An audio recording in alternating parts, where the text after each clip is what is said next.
Elongated Skulls, The Ancient Mystery. Episode 2, The Global Pattern. Across the world, separated by oceans, languages, and thousands of years of history, one unusual human feature appears again and again: elongated heads. The examples are found in different contexts, created by different cultures, and interpreted in different ways.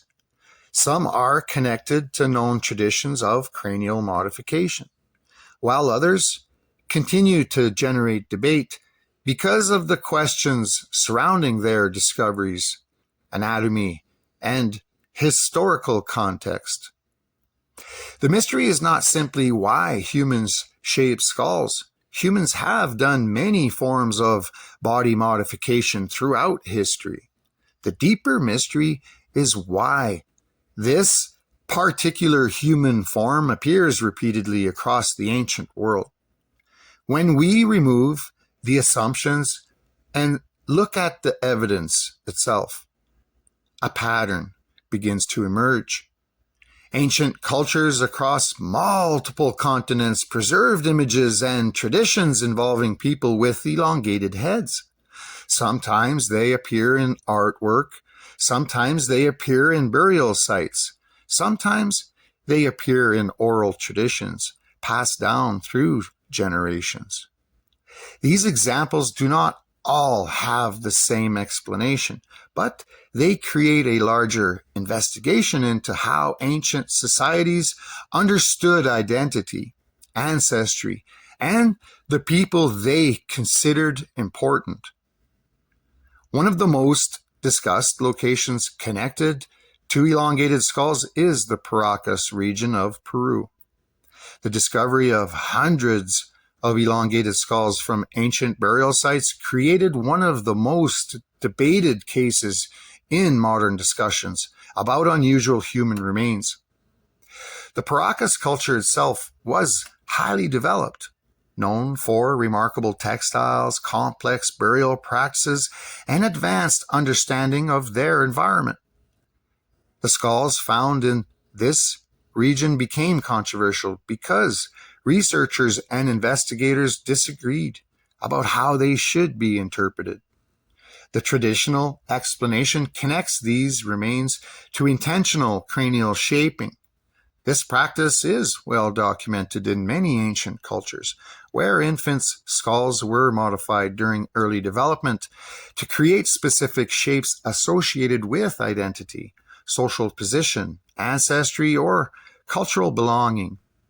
This explanation applies to many examples around the world, but some researchers have argued that certain Paracas skulls contain characteristics that require further examination, including discussions surrounding cranial proportions, structure, and biological variation. The important point is not that every elongated skull represents the same thing. The ancient world was too diverse for such a simple answer. The important point is that the evidence needs to be examined individually. A cultural practice in one location does not automatically explain every discovery found across thousands of years and on multiple continents. The Paracas discoveries also become connected to larger discussions about ancient populations. Throughout history, entire groups of people have disappeared, merged with other societies, or left behind only limited evidence. Archaeology has repeatedly shown that human history contains forgotten populations and unexpected connections. Discoveries once considered impossible later became accepted when new evidence appeared. The story of humanity has expanded many times before. This is why some researchers believe unusual remains deserve continued investigation. Not because every mystery has a hidden answer, but because the history of archaeology shows that new discoveries can change what we believe about the past. Egypt provides another important piece of this investigation. Ancient Egyptian artwork contains some of the most recognizable examples of individuals with unusual head shapes and proportions. The Amarna period, especially the representations of Pharaoh Akhenaten and his family, has created decades of discussions. Traditional Egyptology generally interprets these images through artistic style, symbolism, and religious transformation during Akhenaten's reign. Alternative researchers have explored whether these unusual depictions could represent something more literal about the individuals being portrayed. This is where figures such as Dr. Ahmed Osman entered the wider conversation. His controversial theories examining possible connections between Egyptian dynasties and later biblical traditions have challenged conventional interpretations of ancient history. Whether someone agrees with his conclusions or not, the doctor's work represents a larger pattern within historical investigation. The idea that ancient stories, names, and traditions may have passed through multiple cultures and changed over time. History is not always preserved exactly as it happened. It is preserved through human memory. As stories move through generations, details transform, names change, events are reinterpreted, cultural meaning shifts. A historical figure can become a legend, and a legend can become part of a completely different tradition or religion. This process is one of the reasons ancient history remains so difficult to reconstruct. The Americas provide another major area of discussion. Across South America and Mesoamerica, ancient artwork and archaeological discoveries show that different cultures placed importance on unusual appearances and physical symbolism. Elongated heads appear in artistic representations, burial traditions, and cultural practices. In some cases, the meaning is understood. In others, the original purpose has been lost. North American traditions also contribute another layer. Discussions surrounding elongated skulls often include references to groups such as the Chinook people and historical accounts describing elongated head traditions. There are several indigenous nations such as the Chehalis, Nooksack, Choctaw, Salish, Kehaka, and many more.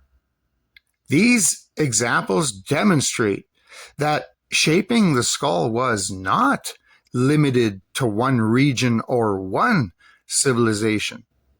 Different cultures around the world independently developed practices involving human appearance and identity, but the repeated appearance of these traditions raises another question. Why did so many nations and societies place importance on this specific feature? In many ancient cultures, physical appearance was connected to status, ancestry, spirituality, leadership, or belonging. The human body was often used as a symbol. The way someone looked could communicate their position within society. A modified skull could represent connection to a group, a family lineage, or a particular tradition. The discussion becomes even more complicated when we examine examples that are difficult to place within a simple cultural explanation. This is where researchers begin debating whether some remains represent unusual individuals, unknown cultural practices, or populations that are no longer recognized in our modern history. Researchers have focused extensively on Paracas and elongated skull discoveries, bringing attention to questions surrounding these remains. Several other researchers and independent investigators have all explored broader questions about ancient populations, lost knowledge, symbols, and forgotten chapters of our history. Their ideas are not identical, and their conclusions are all debated. That debate itself is part of the investigation. The ancient world is not a complete record. It's a collection of surviving evidence. Some discoveries are preserved perfectly. Others are damaged, incomplete, or missing important context. Some artifacts remain available for study, while others become difficult to access, disputed, or interpreted differently depending on who examines them. This creates one of the biggest challenges in understanding the past. We are not studying history directly. We are studying the evidence that survived.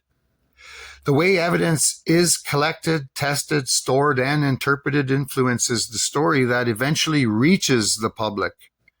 Scientific methods have improved our understanding enormously, but every method has limitations. DNA testing, carbon dating, and other technologies provide valuable information, but they require proper samples, accurate context, proper calibrations, and careful interpretations. A test result does not automatically tell the entire story. It provides another piece of information. This is especially important when studying ancient remains because populations disappear. Genetic information can be manipulated, restricted from the public, or simply lost. Cultural traditions can disappear. Written records can be withheld or destroyed. The people who created the evidence may no longer exist to explain it. This is why elongated skulls continue to fascinate researchers and the public. They represent a physical connection to people who lived thousands of years ago, but they also represent something larger. The challenge of reconstructing human history from incomplete fragments. The investigation is not about claiming every elongated skull has the same origin. It is about recognizing that the ancient world was filled with human diversity, cultural complexity, and stories that did not always survive intact. Some examples may be explained through known cultural practices. Some may represent unique individuals. Some may require further research, but the pattern remains. Across continents, ancient societies repeatedly preserved the image of people with elongated heads. They placed meaning on this feature. They carried traditions connected to it. They left behind evidence that continues to create debate today. The next stage of the investigation moves deeper into the symbolism surrounding these people. Why were elongated heads associated with importance in so many cultures? Why do similar images appear across ancient civilizations? And what can these traditions reveal about how ancient humans understood their own origins?